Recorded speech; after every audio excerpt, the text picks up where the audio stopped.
नमस्कार। यूपी में आज क्या हो रहा है? लॉ एंड ऑर्डर से लेकर विपक्ष के हाई वोल्टेज ड्रामे तक सब कुछ बताएंगे आपको कैपिटल टीवी उत्तर प्रदेश के खास शो 4 के चक्रव्यूह में।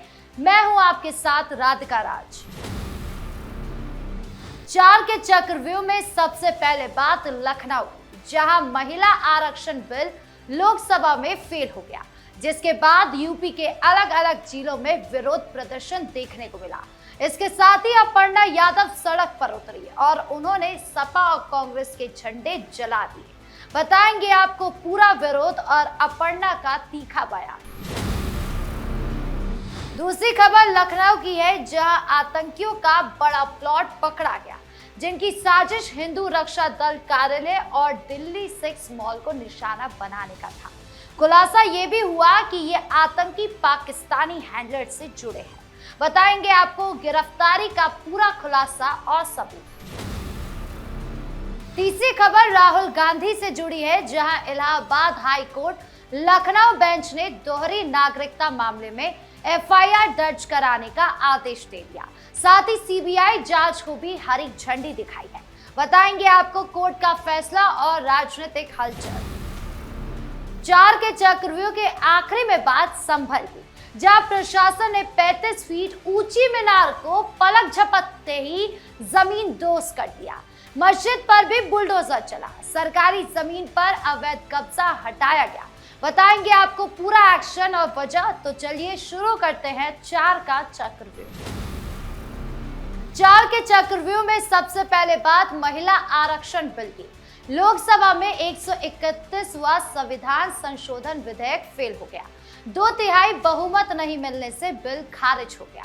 यूपी राज्य महिला आयोग की उपाध्यक्ष अपर्णा यादव तुरंत सड़क पर उतर आई। लखनऊ के विधान भवन के सामने उन्होंने सपा और कांग्रेस के झंडे जला दिए।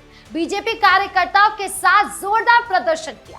अपर्णा ने विपक्ष पर सीधा आरोप लगाया कि वो द्वेष के कारण बिल का समर्थन नहीं कर रहे हैं, महिलाओं का हक छीनने की कोशिश कर रहे हैं। अपर्णा यादव ने कहा कि जिस दिन को उत्सव के रूप में मनाना था, वो काला दिन बन गया। सुनिए क्या कुछ बोल रही है अपर्णा यादव। कि उन्होंने जो है इनका सच उजागर करने का हम सभी देशवासियों के सामने एक काम किया। और दूसरा विषय मैं ये कहूँगी कि ये जो आज हम करने जा रहे हैं, इन सभी दुशासन और दुर्योधन जैसी दुराचारी पक्षियों के पार्टियों का झंडा जलाएंगे, क्योंकि ये नहीं चाहते हैं, क्योंकि ये कभी नहीं चाहते कि कोई आम जनमानस की महिला निकले पार्लियामेंट तक पहुंचे। यही नहीं, नारी शक्ति ने भी सपा प्रदेश कार्यालय के बाहर विरोध प्रदर्शन किया।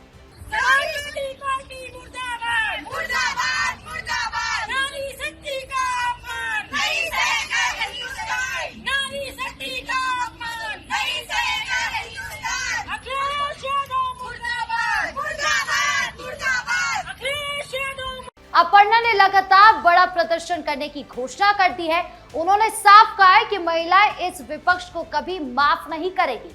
ये पूरा मामला दिखाता है कि महिलाओं के सशक्तिकरण पर विपक्ष कितना नकारात्मक रवैया रख रहा है। सरकार की तरफ से बिल पास करने की कोशिश अभी भी जारी है। अपर्णा यादव का ये आक्रामक विरोध यूपी की राजनीति में नई बहस छेड़ रहा है। अब आगे ये मामला कहां तक जाता है, ये अभी देखना बाकी होगा।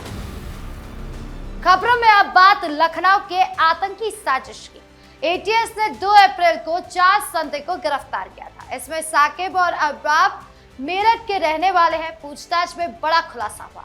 इनके निशाने पर था गाजियाबाद का हिंदू रक्षा दल कार्यालय और राजनगर एक्सटेंशन का दिल्ली 6 मॉल। दोनों जगहों पर विस्फोटक और आगजनी की प्लानिंग की गई थी। अलीगढ़ के कार शोरूम पर भी रेकी की गई थी। आरोपियों के मोबाइल से WhatsApp chat, audio recording, location और वीडियो बरामद हुए। पाकिस्तानी हैंडलर्स को लक्ष्य के फोटो और वीडियोस भेजे गए।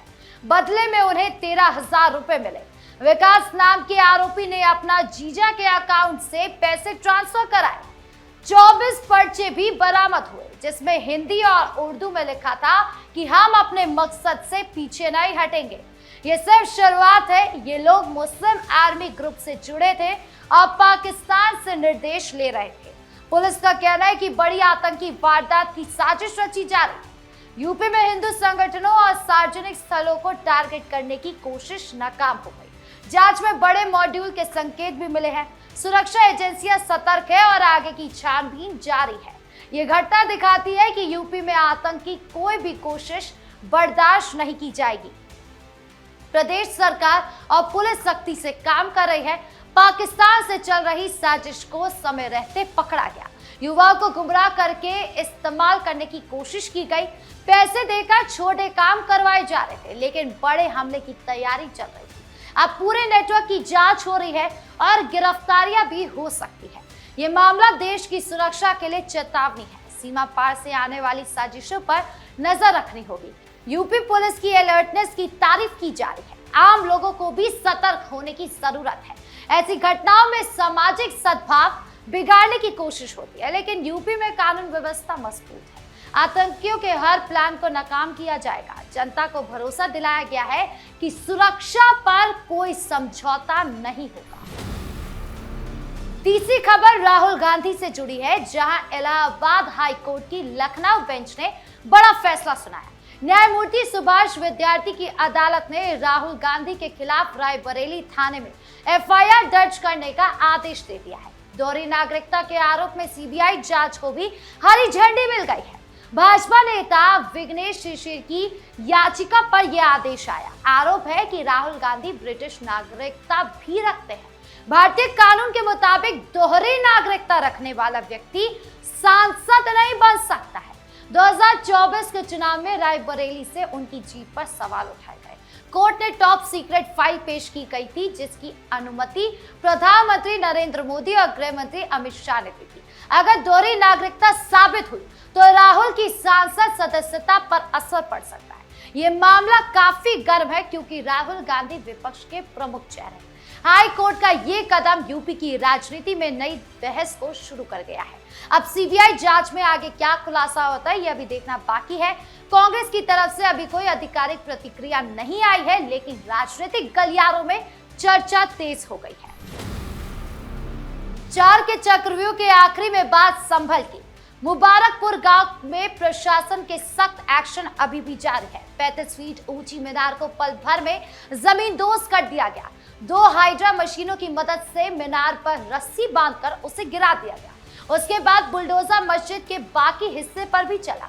इससे पहले भी मदरसा पूरी तरह ध्वस्त कर दिया गया था। ये सब सरकारी जमीन पर अवैध निर्माण था। गाटा नंबर 623 और 630 पर प्ले ग्राउंड और खाद के गड्ढे बनाने के लिए जमीन रिजर्व थी। करीब 600 वर्ग मीटर पर कब्जा था। गांव के प्रधान ने 3 महीने पहले शिकायत की थी। नोटिस दिए गए, लेकिन हटाया नहीं गया। तहसील कोर्ट के आदेश पर तहसीलदार बाबरू कुमार की टीम ने कार्रवाई की। डीएम पेंसिया और एसपी बिश्नोई मौके पर मौजूद थे। भारी पुलिस फोर्स तैनात की गई थी ताकि कोई तनाव ना हो। प्रशासन का कहना है कि गांव की जमीन अपने असली उपयोग में लाई जाएगी। एसपी ने बताया कि पिछले 6 महीनों में 150 हेक्टेयर से ज्यादा सरकारी जमीन खाली कराई जा चुकी है। भविष्य में भी ऐसी सभी कब्जों पर सख्ती बढ़ती जाएगी। यह एक्शन दिखाता है कि यूपी में अवैध कब्जे बर्दाश्त नहीं किए जाएंगे। तो 4 के चक्रव्यूह में आज के लिए यही था। आपको ये खबर कैसी लगी और कौन सी खबर सबसे ज्यादा जरूरी लगी, कमेंट बॉक्स में जरूर बताएं। धन्यवाद।